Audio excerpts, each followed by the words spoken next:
എമ്പുരാൻ എന്ന സിനിമയെക്കുറിച്ച് കൂടുതലൊന്നും പറയുന്നില്ല, എല്ലാവരും പറഞ്ഞു കഴിഞ്ഞു.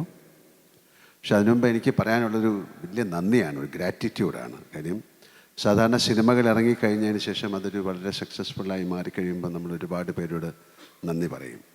പക്ഷേ ഈ സിനിമയ്ക്ക് ഒരു പ്രത്യേകത എന്ന് പറഞ്ഞാൽ, ഈ സിനിമ ഇറങ്ങുന്നതിന് മുമ്പ് തന്നെ ഒരുപാട് പേരോട് നമുക്ക് നന്ദി പറയാൻ സാധിക്കുന്നു. അതിലേറ്റവും ഏറ്റവും കൂടുതൽ നന്ദി പറയേണ്ടത് പ്രേക്ഷകരോടാണ്. ഈ സിനിമയ്ക്ക് വേണ്ടി കാത്തിരിക്കുന്ന ലക്ഷക്കണക്കിന് പ്രേക്ഷകരോടുള്ള നന്ദി ഈ അവസരത്തിൽ ഞാൻ പറയാണ്. Thank you so much. കേരളത്തിൽ മാത്രമല്ല, ഇന്ത്യയിൽ മാത്രമല്ല, ലോകം മുഴുവൻ ഈ സിനിമയെ ഉറ്റുനോക്കിക്കൊണ്ടിരിക്കുകയാണ്. ഇതൊരു അത്ഭുതമായി മാറിയിരിക്കുകയാണ്. ആൻ്റണി പറഞ്ഞ പോലെ ഒരു സ്വപ്നമാണോ എന്ന് പോലും നമുക്ക് തോന്നുന്ന തരത്തിൽ അത്രയും വളർന്നു കഴിഞ്ഞു എമ്പുരാൻ. നമ്മളൊരു സിനിമ തുടങ്ങുന്ന സമയത്ത് ഇത് ഏറ്റവും വലിയ ഹിറ്റായി മാറണേ എന്ന് പ്രാർത്ഥിച്ചുകൊണ്ടാണ് സിനിമകൾ തുടങ്ങുന്നത്. ഞാൻ സിനിമയിൽ വന്നിട്ട് 47 വർഷമായി. ഗോപാലേട്ടൻ പറഞ്ഞ പോലെ എനിക്ക് സിനിമ മാത്രമേ അറിയുള്ളൂ. ഞാൻ സിനിമയിൽ തന്നെയാണ് വളർന്നത്. കാര്യം വളരെ ചെറുപ്പത്തിൽ തന്നെ സിനിമയിലേക്ക് വന്നു. പക്ഷെ എനിക്ക് ഒരുപാട് പേരുടെ അനുഗ്രഹം കിട്ടിയിട്ടുണ്ട്.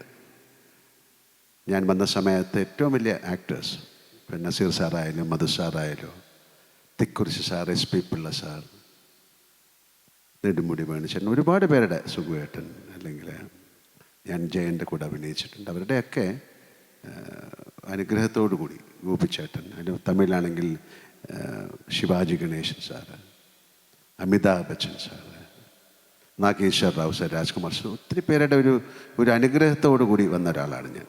അപ്പം അവരുടെയൊക്കെ ചിട്ടയായ ഒരു സിനിമയോടുള്ള ഒരു സ്നേഹം മനസ്സിലാക്കി ജീവിക്കുന്ന ഒരാളാണ് ഞാൻ.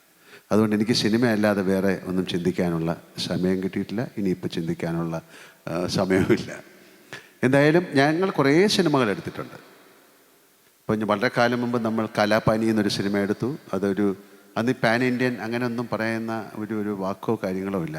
മലയാള സിനിമയിൽ നിന്ന് അങ്ങനെ ഒരു സിനിമ ഉണ്ടാകുക എന്ന് പറയുന്ന അത്ഭുതമായിരുന്നു. ഞാൻ വാനപ്രസ്ഥം എന്നുള്ളൊരു സിനിമ എടുത്തിട്ടുണ്ട്. അതൊക്കെ സിനിമയിലേക്ക് അത്ഭുതങ്ങൾ ഉണ്ടാക്കി കൊടുത്തതാണ്. അതിൻ്റെ സാമ്പത്തിക ഭദ്രതയെക്കുറിച്ചോ അല്ലെങ്കിൽ സാമ്പത്തിക നേട്ടത്തിനെക്കുറിച്ചോ അല്ല ഞാൻ പറയുന്നത്. കാരണം ആ സിനിമയോടുള്ള സ്നേഹം കൊണ്ടാണ്. അങ്ങനെ ഒരു സിനിമ എടുക്കാൻ ആരും തയ്യാറാകില്ല. പലപ്പോഴും നമ്മൾ സ്വന്തമായിട്ട് സിനിമ എടുക്കുന്നത് നമുക്ക് ഇഷ്ടമുള്ള ഒരു സിനിമ എടുക്കാൻ വേണ്ടിയിട്ടാണ്. അങ്ങനെ ഒരുപാട് സിനിമകൾ എടുത്ത ശേഷമാണ് ഞാനും ആൻ്റണിയുമായിട്ട് ബന്ധപ്പെടുന്നത്. ആൻ്റണി എൻ്റെ കൂടെ സഞ്ചരിക്കാൻ തുടങ്ങിയിട്ട് 37 വർഷങ്ങളായി. അതൊരു വലിയ വർഷമാണ്. അന്ന് ചേർന്നത് മുതൽ സിനിമയല്ലാതെ അദ്ദേഹത്തിന് വേറെ ഒരു ചിന്തയുമില്ല.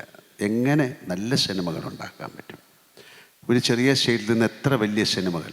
അദ്ദേഹം സ്വപ്നം കാണുന്നത് വളരെ വലുതാണ്. ആ സ്വപ്നത്തിലേക്ക് സഞ്ചരിക്കാൻ നമുക്ക് പറ്റുമോ എന്നുള്ള ചിന്തയൊന്നും ആൻ്റണിക്കില്ല. അങ്ങനെ തുടങ്ങി അദ്ദേഹത്തിന് അത് സാധ്യമാക്കാൻ ഒരാളെ കിട്ടി. അതാണ് പൃഥ്വിരാജ് എന്ന് ഞാൻ വിശ്വസിക്കുന്നു. അതൊരു നിമിത്തമാണ്. അപ്പോൾ അതിന് ആദ്യം പൃഥ്വിയോട് നന്ദി പറയുന്നു, മുരളി ഗോപിയോട് നന്ദി പറയുന്നു, ആൻ്റണിയോട് വലിയൊരു നന്ദി പറയുന്നു. കാര്യം ഇതൊരു തോന്നലാണ്. അത് മെറ്റീരിയലൈസ് ചെയ്യുക എന്ന് പറയുന്നത് അത്ര എളുപ്പമുള്ള കാര്യമല്ല. അങ്ങനെ ആ തോന്നലിൽ നിന്ന് ഒരുപാട് സിനിമകൾ ഉണ്ടായിട്ടുണ്ട് ഞങ്ങളുടെ. ഇത് 34ാമത്തെ സിനിമയാണ്. 35ാമത്തെ സിനിമ ഇപ്പം നടന്നുകൊണ്ടിരിക്കുകയാണ്, ഹൃദയപൂർവ്വം എന്ന സത്യനന്ദിക്കാരുമായിട്ടുള്ള ചിത്രം. എന്തായാലും ആൻ്റണി പറഞ്ഞതുപോലെ ഇത് ലൂസിഫറിൻ്റെ വിജയമാണ് എമ്പുരാൻ എന്ന സിനിമയുടെ തുടക്കം. ഇപ്പോൾ രാജു പറഞ്ഞിട്ടില്ലെങ്കിൽ തന്നെ ഞാൻ പറയാം, ഈ കഥ 3 സിനിമകളായിട്ടാണ് വരുന്നത്. കാരണം ഇവർക്ക് ഓൾറെഡി അതിൻ്റെ ഒരു കഥയുടെ രൂപമുണ്ട്. അതിനെല്ലാം അവർ തയ്യാറാണ്. തുടങ്ങുമ്പോൾ തന്നെ പറഞ്ഞു, ഈ കഥ ഒരു സിനിമയിൽ നമുക്ക് പറയാൻ പറ്റില്ല.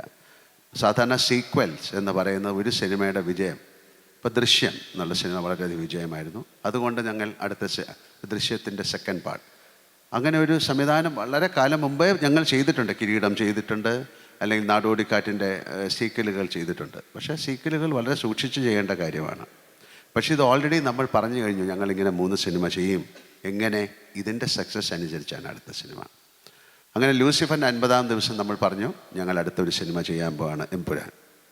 അന്ന് ഇതെത്ര വലിയൊരു സിനിമയായി മാറുന്നൊന്നും നമുക്കറിയില്ല. ഇപ്പം നമ്മൾ പറയുന്നു, എമ്പുരാൻ്റെ അവസാനം നമ്മൾ പറയുന്നത് ഇതിനൊരു 3rd പാർട്ടുണ്ട്.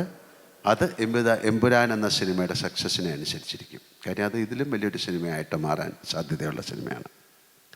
അങ്ങനെ സംഭവിക്കട്ടെ പ്രാർത്ഥിക്കുന്നു. എന്തായാലും ഈ സിനിമയുടെ ഒരു 2 വർഷത്തെ പൃഥ്വിരാജ് സിനിമകൾ മാറ്റിവെച്ച്, അഭിനയം മാറ്റിവെച്ച്, അദ്ദേഹത്തിന് ചെറിയൊരു ആക്സിഡൻ്റ് ഉണ്ടായി. എല്ലാം കണക്കിലെടുത്തുകൊണ്ട് ഞാൻ പറയുകയാണ്, 2 വർഷം ഈ സിനിമയ്ക്ക് വേണ്ടി ലൊക്കേഷനുകൾ അന്വേഷിച്ചായിരുന്നു. അതിൻ്റെ കൂടെ സഞ്ചരിച്ച ഒരുപാട് പേർക്ക് നന്ദി പറയാൻ ഈ അവസരം ഞാൻ ഉപയോഗിക്കുകയാണ്.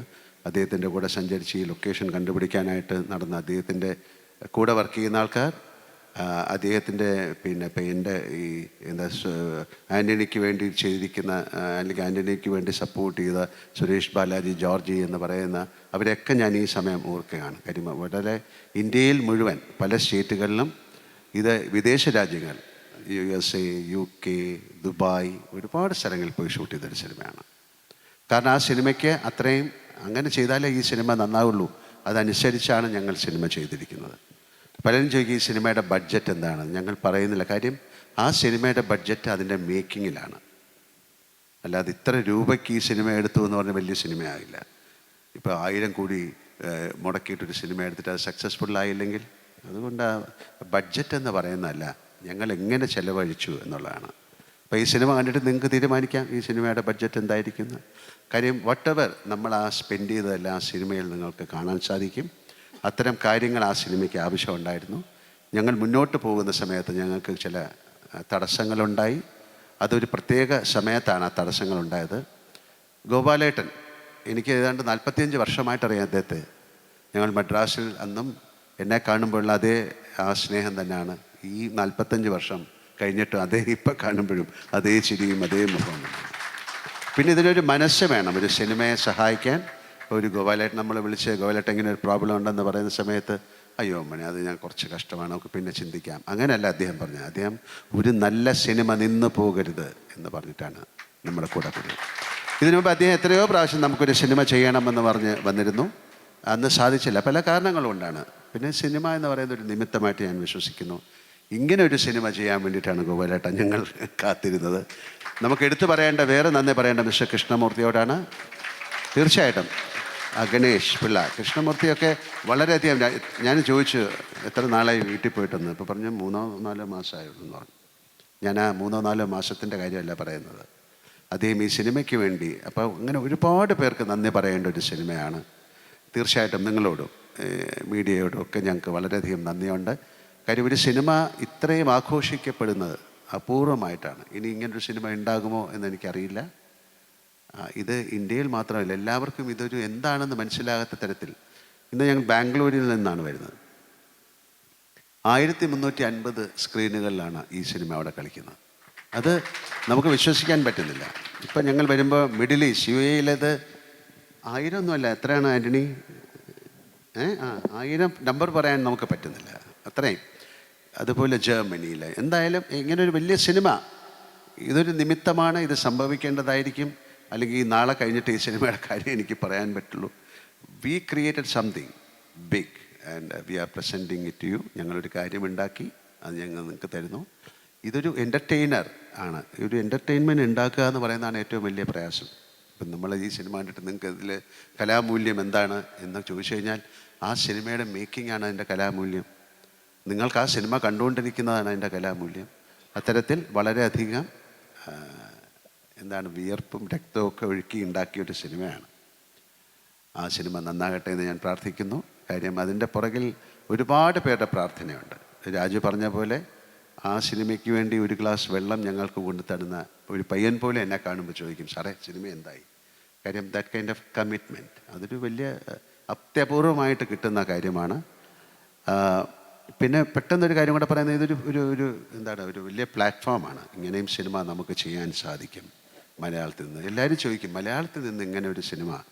ഞാൻ പറഞ്ഞൊരു ബാഹുബലി, ആ ബാഹുബലി കൊണ്ടാണ് ഒരു ലോകം മുഴുവൻ തെലുങ്ക് സിനിമയെ വളരെയധികം സ്വീകാര്യത നേടിയത്. ഒരു KGF അല്ലെങ്കിൽ അങ്ങനെ ഒരു സിനിമ കൊണ്ടാണ് കന്നഡ. അതുപോലെ പിൽക്കാലത്ത്, ഇനി വരുന്ന കാലത്ത് മലയാള സിനിമ ഏറ്റവും കൂടുതൽ അറിയപ്പെടാൻ പോകുന്നത് എമ്പുരാൻ വഴിയാകട്ടെ എന്ന് ഞാൻ പ്രാർത്ഥിക്കുന്നു. ഒരിക്കൽ കൂടെ ഇവിടെ ഇരിക്കുന്ന എല്ലാവർക്കും നന്ദി പറയുന്നു. എൻ്റെ കൂടെ അഭിനയിച്ചവർക്ക്, ഈ സിനിമയിൽ പങ്കെടുത്തവർക്ക്, പ്രേക്ഷകർക്ക്, ഇവിടെ ഇരിക്കുന്ന എല്ലാവർക്കും എൻ്റെ ഹൃദയത്തിൻ്റെ ഭാഷയിൽ നന്ദി പറയുന്നു.